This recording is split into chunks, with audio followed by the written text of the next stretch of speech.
3 జిల్లాల పర్యటనలో భాగంగా సీఎం చంద్రబాబు రాజమహేంద్రవరం చేరుకున్నారు. ధవళేశ్వరం బ్యారేజీ గేట్ల పునరుద్ధరణ పనులను చంద్రబాబు ప్రారంభించారు. పునరుద్ధరణ పనుల శిలాఫలకాన్ని ఆవిష్కరించారు. 2014-19 మధ్య కాలంలో ధవళేశ్వరం బ్యారేజీకి 58 కొత్త గేట్లను అప్పటి తెలుగుదేశం పార్టీ ప్రభుత్వం అమర్చింది. ఇప్పుడు సిడబ్ల్యూసి సూచనల మేరకు మిగిలిన 117 గేట్లకు కొత్త గేట్లను అమర్చే పనులకు కూటమి ప్రభుత్వం శ్రీకారం చుట్టింది. ఈ సందర్భంగా ధవళేశ్వరం బ్యారేజీ వద్ద నీటి ప్రవాహాన్ని పరిశీలించి ఇరిగేషన్ అధికారులతో సీఎం మాట్లాడారు. వచ్చే ఏడాది జూన్ నెల నాటికి కొత్త గేట్ల బిగింపు ప్రక్రియను పూర్తి చేయాలని ఆదేశించారు. గోదావరి పుష్కరాల నాటికి సిద్ధం చేస్తామని అధికారులు తెలిపారు.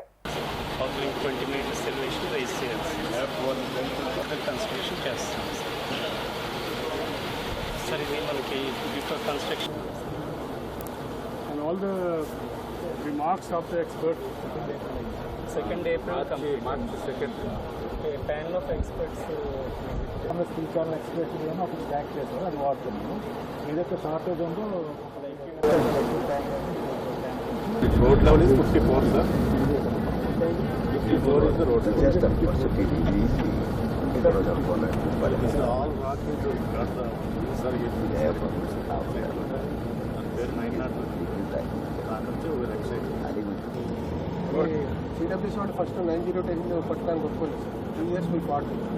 రాజమహేంద్రవరం పోలవరాన్ని కలుపుతూ అఖండ గోదావరి ప్రాజెక్టుకు నిజ స్వరూపం తీసుకొస్తాం. రేపు రాబోయే సంవత్సరమే మనకు గోదావరి పుష్కరాలు వస్తున్నాయి. ఇదొక చరిత్ర. గోదావరి పుష్కరాల కంటే ముందే పోలవరం పూర్తి చేసి జాతికి అంకితం చేస్తామని ఈ సభలో మీ అందరికీ విజ్ఞప్తి చేస్తున్నా. నేను అందుకనే 3 కార్యక్రమాలకి ఇక్కడికి వచ్చాను. ఒకటి, మీరు చూస్తే గోదావరి డెల్టాకు కీలకమైనటువంటి ధవళేశ్వరం బ్యారేజ్ గేట్లన్నీ ఆధునీకరణ చేయడం, 153 కోట్లు, 117 గేట్లు ఇవి పెట్టడమే కాకుండా పూర్తిగా మరమ్మతులు చేసి ఈ ప్రాజెక్ట్ని కాపాడే బాధ్యత తీసుకున్నాం. ఎప్పుడు ఎన్డీఏ ప్రభుత్వం వచ్చినా, తెలుగుదేశం ప్రభుత్వం వచ్చినా రైతులకు భద్రత భరోసా ఇచ్చేదానికి ముందుంటాం. అది మీరందరూ ఆశీర్వదిస్తున్నారని చెప్పి కూడా నేను మీకు తెలియజేస్తున్నా. ఒక మంచి పని చేస్తే ప్రజలు ఎట్లా గుర్తుపెట్టుకుంటారో గోదావరి జిల్లాల్లో ఉండే మీరే దానికి ఒక ఆదర్శం. 19వ శతాబ్దం గోదావరిలో నీళ్లు వెళుతున్నాయి. పైన మాత్రం వర్షాలు పడకుండా కరువు, తినేదానికి తిండి లేకుండా బాధపడ్డారు. ఇప్పుడే రామానాయుడు గారు చాలా క్షుణ్ణంగా చెప్పారు.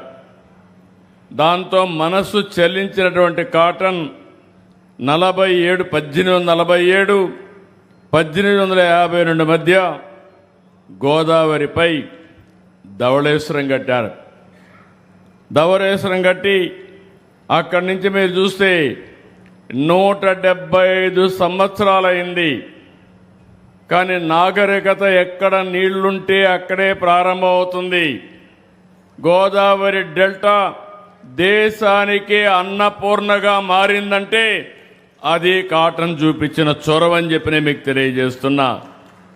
ఈరోజు ఆంధ్రప్రదేశ్ రాష్ట్రంలో రైతుల్ని కాపాడుకోవాలి, వ్యవసాయాన్ని రక్షించుకోవాలనేటువంటి ఆలోచనతో ఇరిగేషన్ రంగానికి అత్యంత ప్రాధాన్యత ఇస్తున్నటువంటి మన నాయకులు నారా చంద్రబాబు నాయుడు గారు. దానికి ఉదాహరణే మన గోదావరి జిల్లాలకు గుండెకాయ లాంటి ఇక ధవళేశ్వరం బ్యారేజ్. ఎందుకు ఈ మాట చెప్తూ ఉన్నానంటే మనందరికీ తెలుసు, మన పూర్వీకులు కూడా మనతో చెప్తూ ఉండేవారు, ఈ ధవళేశ్వరం బ్యారేజ్ లేనప్పుడు, ఈ యొక్క కాటన్ మహాశయుడు ఇక్కడ ఆనకట్ట నిర్మాణం చేయనప్పుడు ఈ గోదావరి జిల్లాల్లో కనీసం తినడానికి తిండి లేనిటువంటి పరిస్థితుల్లో ఆ రోజుల్లో తాటికాయలు, అదేవిధంగా దుంపలు, కలగదుంపలు, తేగలు ఇటువంటి వాటి కూడా దొరకకపోతే బంక మన్నులో పెరుగు కలుపుకుని తినేటువంటి పరిస్థితులు ఆ రోజు ఉండేవి.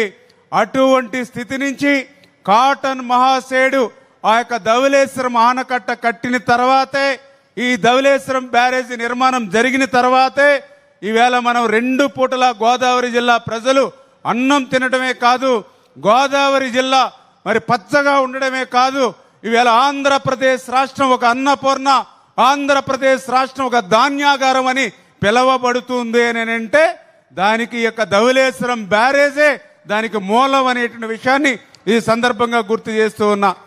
అటువంటి ధవళేశ్వరం బ్యారేజీ గత 5 సంవత్సరాల గొడ్డల పార్టీ పాలనలో ప్రమాదభరితంగా ఉందని సాక్షాత్తు సిడబ్ల్యూసి హెచ్చరించిన ఆ యొక్క ధవళేశ్వరం బ్యారేజీ గేట్లు కొట్టుకుపోయి ఏదైనా ఇబ్బంది వస్తే 2 ఉభయ గోదావరి జిల్లాలు కూడా ఎడారిగా మారిపోతాయని సిడబ్ల్యూసి హెచ్చరించినా కూడా గొడ్డల పార్టీ పెడచెవిని పెట్టినటువంటి పరిస్థితి గత 5 సంవత్సరాల్లో మనందరం కూడా చూసినటువంటి పరిస్థితి. ఇటువంటి స్థితిలో ఆ రోజు 2016లో 32 కోట్లు ఇచ్చి 54 కొత్త గేట్లను ఈ ధవళేశ్వరం బ్యారేజీకి ఇచ్చింది ఆ రోజు ముఖ్యమంత్రిగా నారా చంద్రబాబు నాయుడు గారు.